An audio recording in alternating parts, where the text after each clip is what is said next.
While you're turning there, I don't know about you, but I tend to have mixed emotions around this time of year.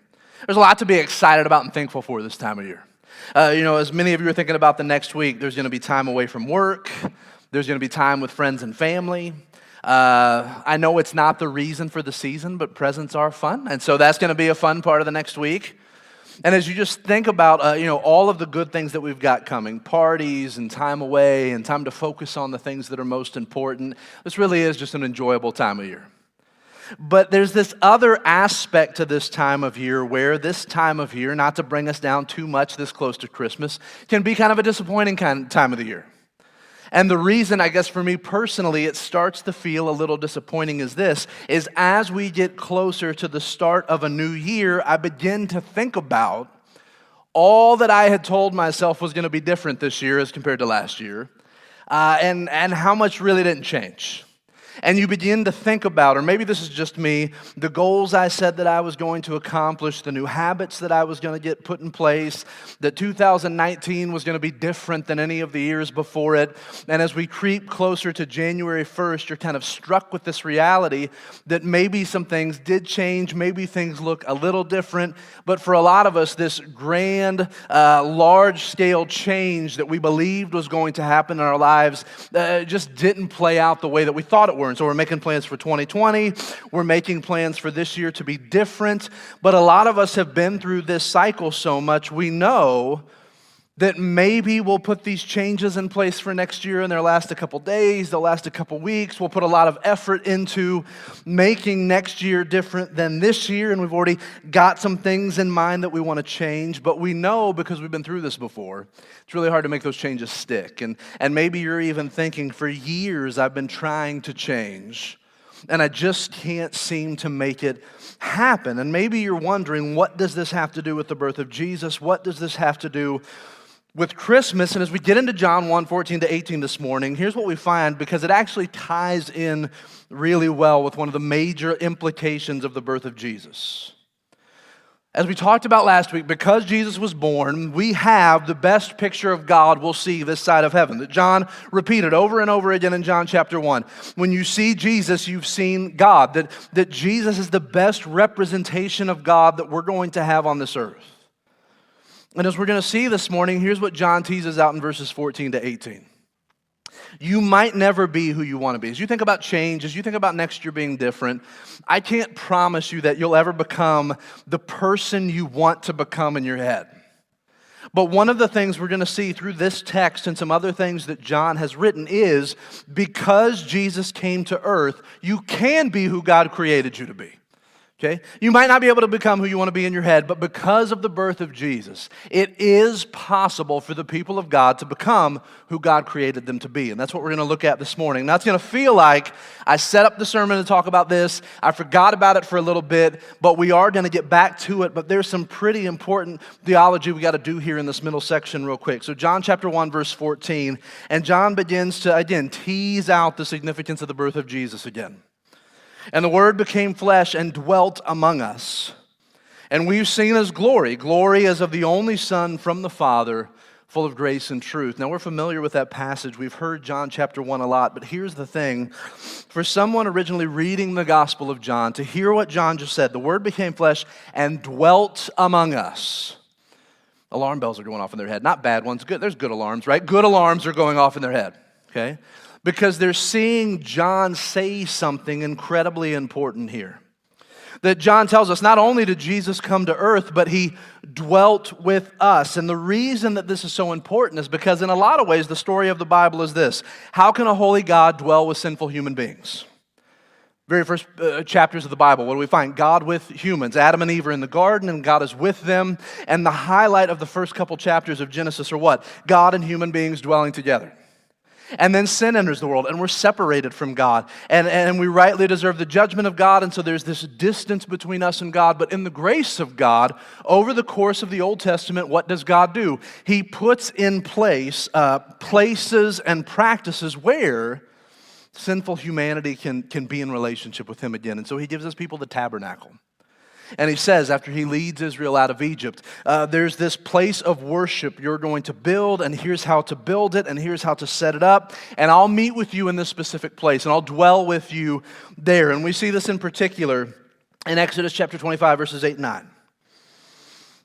God tells Moses, "And let them make me a sanctuary that I may dwell in their midst, exactly as I show you concerning the pattern of the tabernacle and all of its furniture you shall make it." And from the tabernacle, then we have the temple in the Old Testament. And again, you can really trace a lot of the Old Testament through how can human beings dwell with God.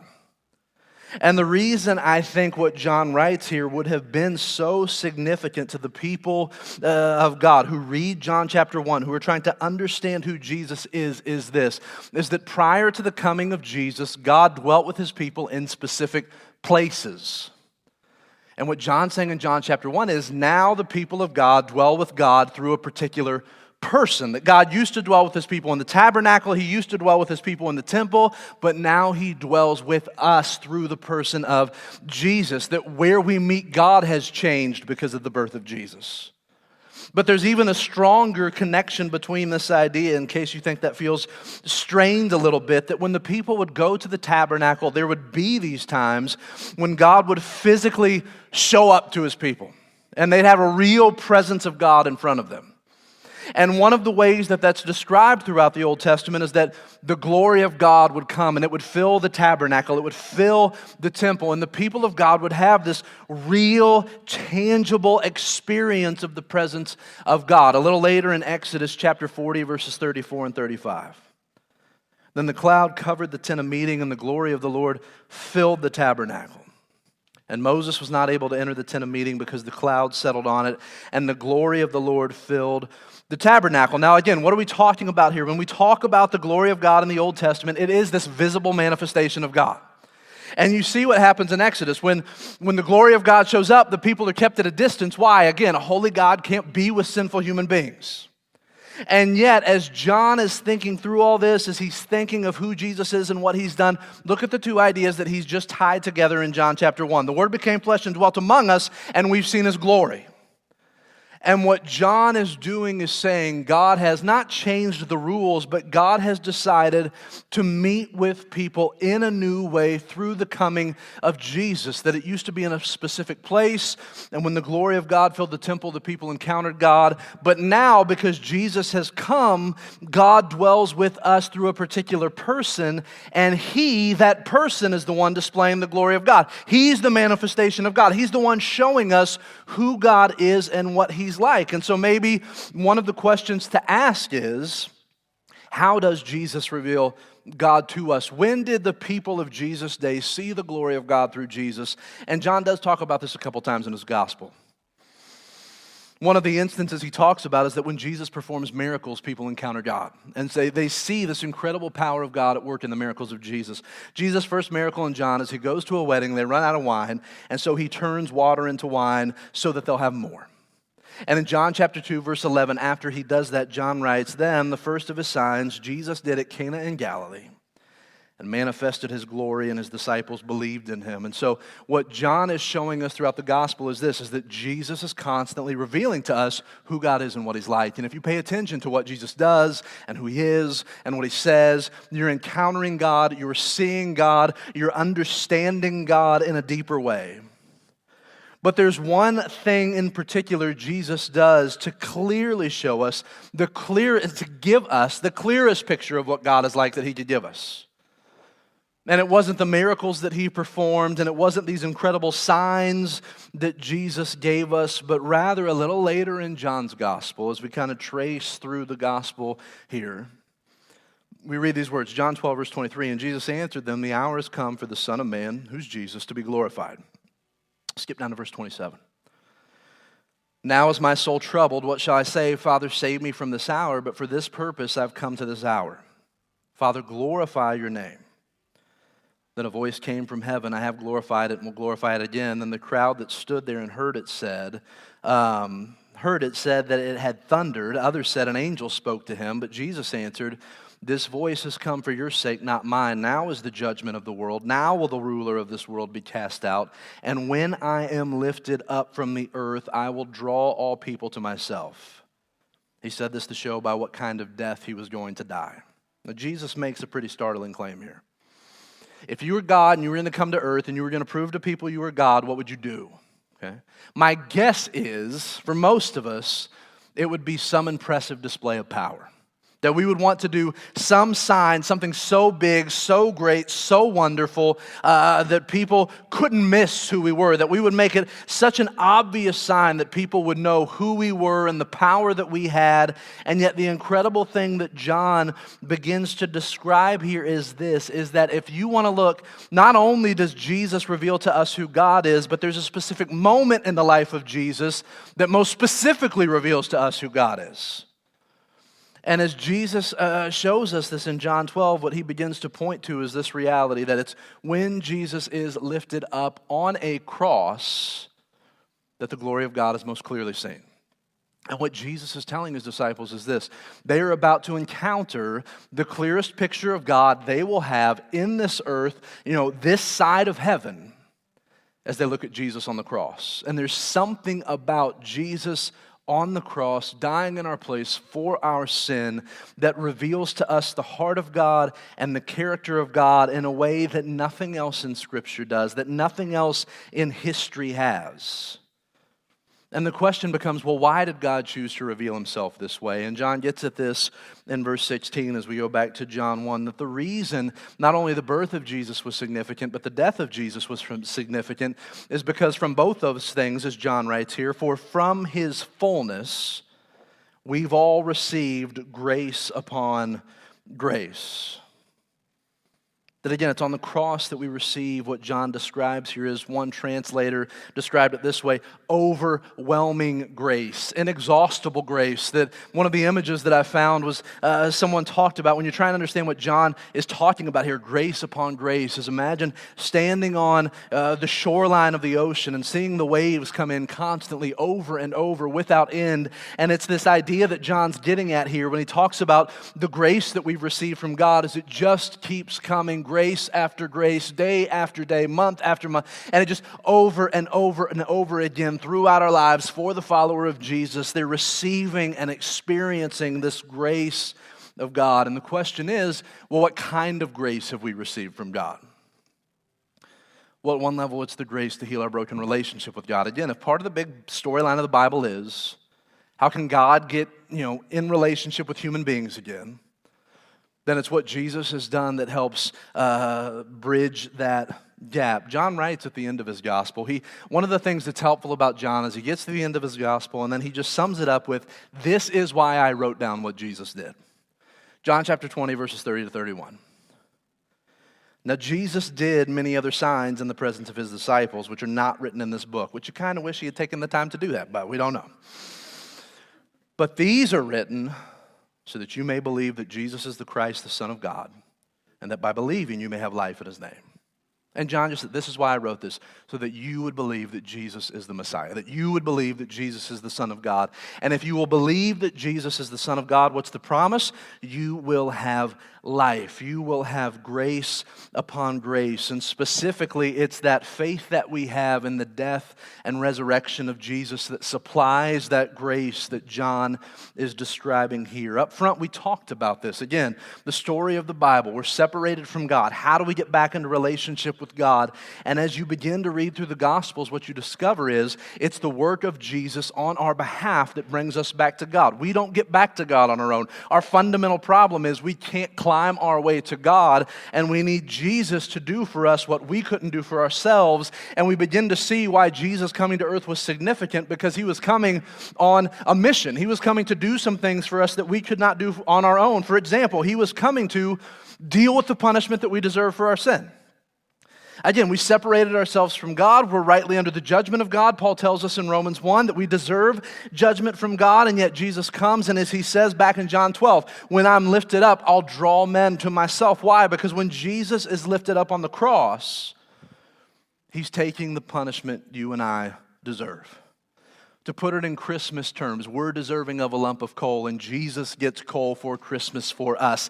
I didn't really think through the implications of that before I said it. That may be heresy, but that sounds about right, so maybe that's a helpful way for you to understand it.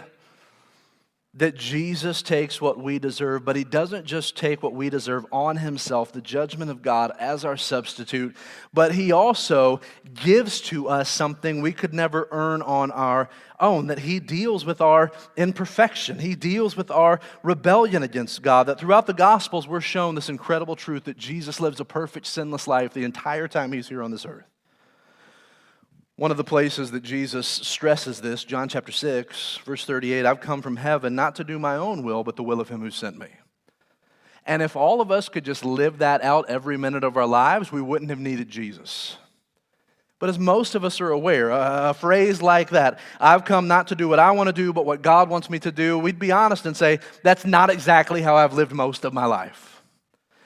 And yet Jesus does live in perfect obedience to God. And then when we, as John says here, believe that Jesus is the Son of God, that Jesus is the Messiah, God takes that perfect sinless life that Jesus lived.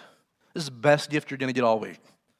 And gives the credit for that perfect sinless life to us, so that now God looks at sinful, imperfect human beings and says crazy things about them, like to the saints at this particular church, to the holy ones at this particular church. And we read that and say, that can't be me because I'm not that. But the hope that we have is Jesus was that. He gives us credit for that. He gifts us his righteousness so that God looks at us and now says, you are also holy and perfect because you're in a relationship with Jesus. And in one of the most startling claims of the Bible, when you put your faith in Jesus, what's true of Jesus becomes true of you. It's incredible. And we see as John, again, just shows us over and over, and you're beginning to feel the weight of this grace upon grace, this mounting grace. But there's another aspect in which we've received grace upon grace, as John describes here, and we see it in verse 17.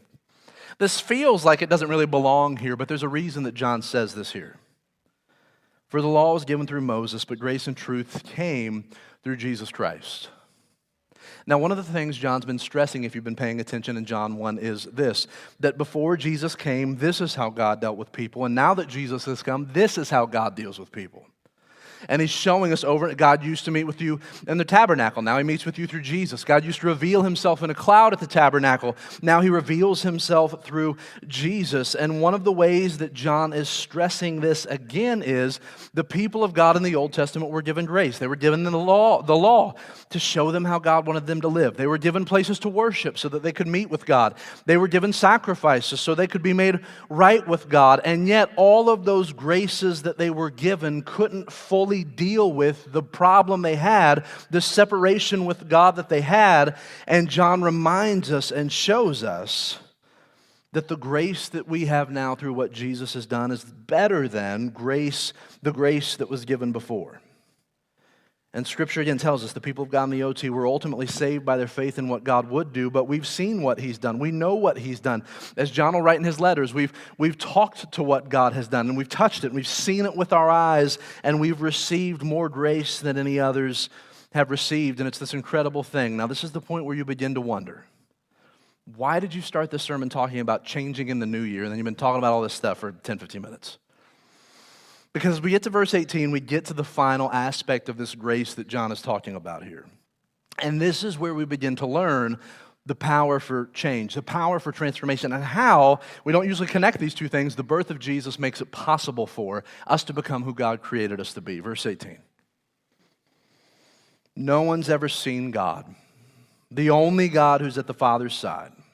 He has made him known. Now I want you to think about this statement for a second. John has just said, prior to the coming of Jesus, no one has seen God. Now, what's incredible about that is, my guess is, there's some stories in the Old Testament you're familiar with, and you're jealous of those people who seemingly encountered God in these pretty spectacular ways. One thinks of Moses standing on the side of a cliff, asking to see the glory of God, and God says, you can't see me, but I'll pass by, and you'll be able to see some of my glory. Exodus 33, 18-20, Moses said, please show me your glory. And he said, I'll make all my goodness pass before you, and will proclaim before you my name, the Lord, and I will be gracious to whom I will be gracious, and I'll show mercy to whom I'll show mercy, but you cannot see my face, for man cannot see me, and live. And God passes by and lets Moses see some of his glory.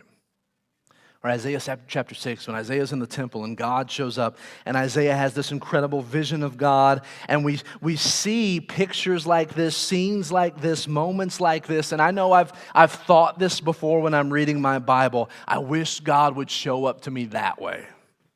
If God would show up to me like he showed up to Moses, like he showed up to Isaiah, then I would believe, then I wouldn't have any doubt. That I just wish he still dealt with people like that. And yet, if you could ask Moses and Isaiah, they would say, I wish I got to see God the way you got to see him, because you got to see a clearer picture of him than we did. And it's this incredible thing to think about, where John is saying, up to the moment that Jesus comes into the world, no one had seen God as clearly or will see God as clearly as we did when we take a look at Jesus. And we see again the grace upon grace we've been given to have this perfect picture of God that we've been shown, to have this the clearest representation of God that we're going to have. And this is where it becomes a benefit to us, because Jesus comes to earth and because Jesus reveals to us who God is and what he's like. Again, here's the point we said up front. You might not become who you want to become, but you've been given everything you need in order to become who God wants you to become. And the reason I say that is this, is that a little later in John's life, and this is the last place we'll turn this morning, a little later in John's life, he writes letters to churches that he's pastoring. And in one of these letters, he talks about how people change. And here's what he says in 1 John chapter 3, verses 2 and 3. I spent a lot of this week just thinking about these two verses, because it's a pretty incredible thing for John to write. Beloved, we're God's children now, and what we will be has not yet appeared, but we know that when he appears, we will be like him, because we will see him as he is. And everyone who thus hopes in him purifies himself as he is pure. Here's what John has just said. When we see Jesus for who he is, which we couldn't have done had he not come to earth, we become more like him. There's something about seeing Jesus that changes us into the image of Jesus. There's something about coming to a deeper understanding of Jesus, seeing him more clearly, putting our focus on Jesus to such a degree that as we look at Jesus, we're changed into the image of Jesus. And it drives us to this point where we understand this. This isn't original to me, but a lot of people have said it. But it's a point that I think John makes clear here that we really need to spend a little bit of time on. People become like what they behold. We become like what we behold. And John has just said, if you're beholding Jesus, you're going to look more like Jesus. If you're focusing on Jesus, you're going to be transformed into the image of Jesus. And that goes the other way. If you're fixed on something else, you become like what you look at, what you listen to, what you hear. You become like the things you put your attention on. Eventually, my son will get older and I won't have as many stories of him, but right now he's a sermon illustration goldmine, so I'm going to stick with him. He'll turn 4 later this week. And many of you remember from sermons from last year where I talked about his deep desire to become as much like Thor as he possibly could be. From the haircut to the outfit to the hammers, which we've had 4 or 5 at this point, to this endless list of things, because here's what we discovered. He would watch Thor, and then what was his desire? I want to be like him, okay?